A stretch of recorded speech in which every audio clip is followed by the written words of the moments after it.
भगवान बुद्ध की पवित्र जन्मस्थली लुम्बिनी आने का ये सौभाग्य मिला है। कुछ देर पहले माया देवी मंदिर में दर्शन का जो अवसर मुझे मिला वो भी मेरे लिए अविस्मरणीय है। वो जगह जहां स्वयं भगवान बुद्ध ने जन्म लिया हो, वहां की ऊर्जा, वहां की चेतना, ये अलग ही एहसास है। मुझे देखकर भी खुशी हुई कि इस स्थान के लिए 2014 में मैंने महाबोधि वृक्ष की जो सैपलिंग भेंट की थी, वो अब विकसित होकर एक वृक्ष बन रहा है। साथियों, चाहे पशुपतिनाथ जी हो, मुक्तिनाथ जी हो, चाहे जनकपुर धाम हो या फिर लुम्बिनी में जब जब नेपाल आता हूं, नेपाल अपने आध्यात्मिक आशीर्वाद से मुझे कृतार्थ करता है। साथियों, जनकपुर में मैंने कहा था कि नेपाल के बिना हमारे राम भी अधूरे हैं।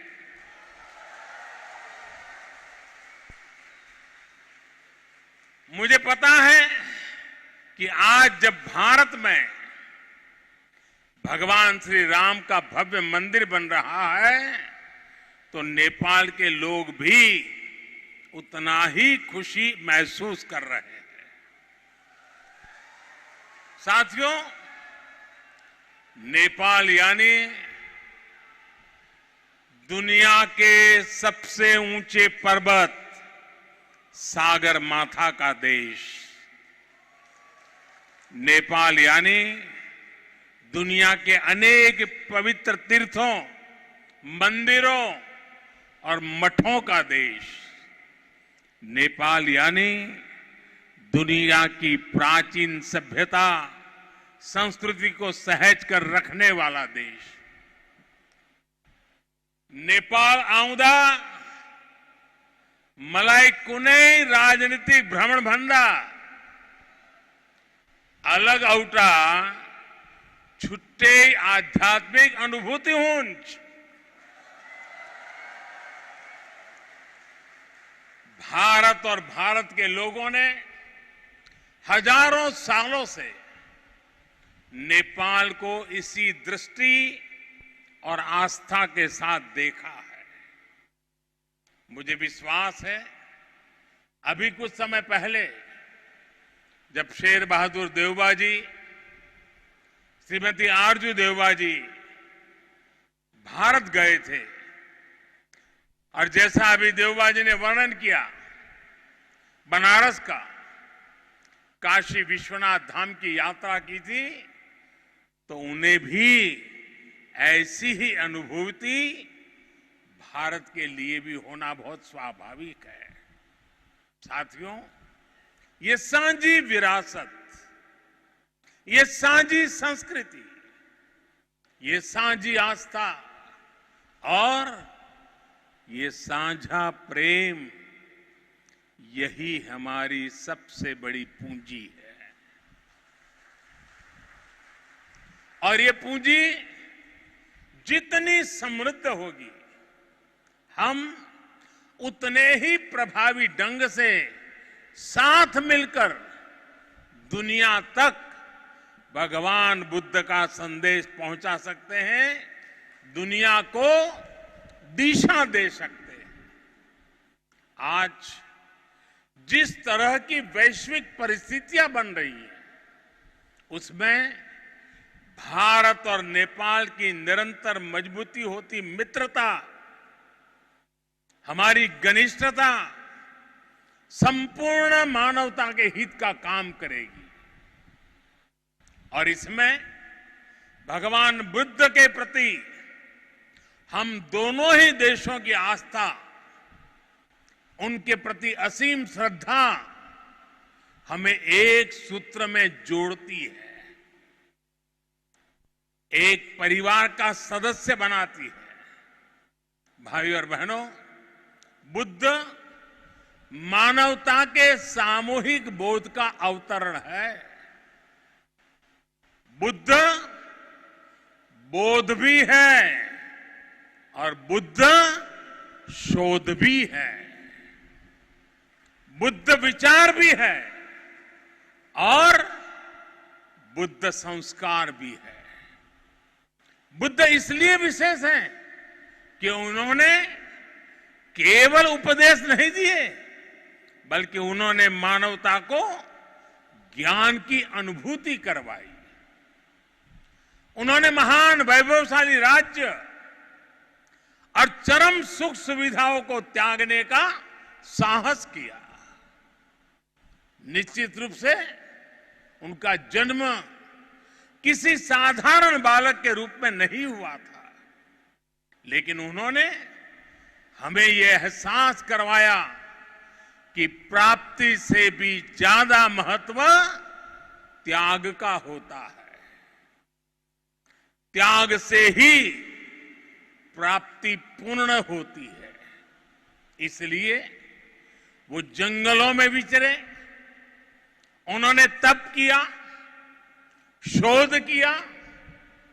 उस आत्म शोध के बाद जब वो ज्ञान के शिखर तक पहुंचे, तो भी उन्होंने किसी चमत्कार से लोगों का कल्याण करने का दावा कभी नहीं किया, बल्कि भगवान बुद्ध ने हमें वो रास्ता बताया जो उन्होंने खुद जिया था। उन्होंने हमें मंत्र दिया था, अप्पदीपो भव भिक्खवे, अप्पदीपो भव भिक्खवे, परीक्ष भिक्षवो, ग्राह्यम मद बचो न तू गौरवाद। अर्थात अपना दीपक स्वयं बनो, मेरे वचनों को भी मेरे प्रति आदर के कारण ग्रहण मत करो, बल्कि उनका परीक्षण करके उन्हें आत्मसात करो। साथियों, भगवान बुद्ध से जुड़ा एक और विषय है जिसका मैं आज जरूर जिक्र करना चाहता हूं। वैशाख पूर्णिमा का दिन लुम्बिनी में सिद्धार्थ के रूप में बुद्ध का जन्म हुआ। इसी दिन बौद्ध गया में वो बोध प्राप्त करके भगवान बुद्ध बने और इसी दिन कुशीनगर में उनका महापरिनिर्वाण हुआ। एक ही तिथि, एक ही वैशाख पूर्णिमा पर भगवान बुद्ध की जीवन यात्रा के ये पड़ाव केवल संयोग मात्र नहीं था, इसमें बुद्धत्व का वो दार्शनिक संदेश भी है जिसमें जीवन, ज्ञान और निर्वाण तीनों एक साथ है, तीनों एक साथ जुड़े हैं। यही मानवीय जीवन की पूर्णता है और संभवतः इसीलिए भगवान बुद्ध ने पूर्णिमा की इस पवित्र तिथि को चुना होगा। जब हम मानवीय जीवन को इस पूर्णता में देखने लगते हैं तो विभाजन और भेदभाव के लिए कोई जगह नहीं बचती। तब हम खुद ही वसुधैव कुटुंबकम की उस भावना को जीने लगते हैं जो सर्वे भवन्तु सुखिनः से लेकर भवतु सब्ब मंगलम, भवतु सब्ब मंगलम के बुद्ध उपदेश तक झलकती है। इसलिए भौगोलिक सीमाओं से ऊपर उठकर बुद्ध हर किसी के हैं, हर किसी के लिए हैं। साथियों, भगवान बुद्ध के साथ मेरा एक और संबंध भी है, जिसमें अद्भुत संयोग भी है और जो बहुत सुखद भी है। जिस स्थान पर मेरा जन्म हुआ, गुजरात का वडनगर, वहां सदियों पहले बौद्ध शिक्षा का बहुत बड़ा केंद्र था। आज भी वहां प्राचीन अवशेष निकल रहे हैं, जिनके संरक्षण का काम जारी है।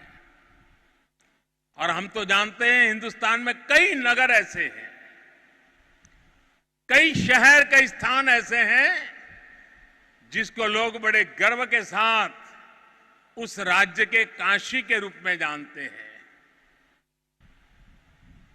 भारत की विशेषता रही है और इसलिए काशी के समीप सारनाथ में मेरी आत्मीयता आप भी जानते हैं।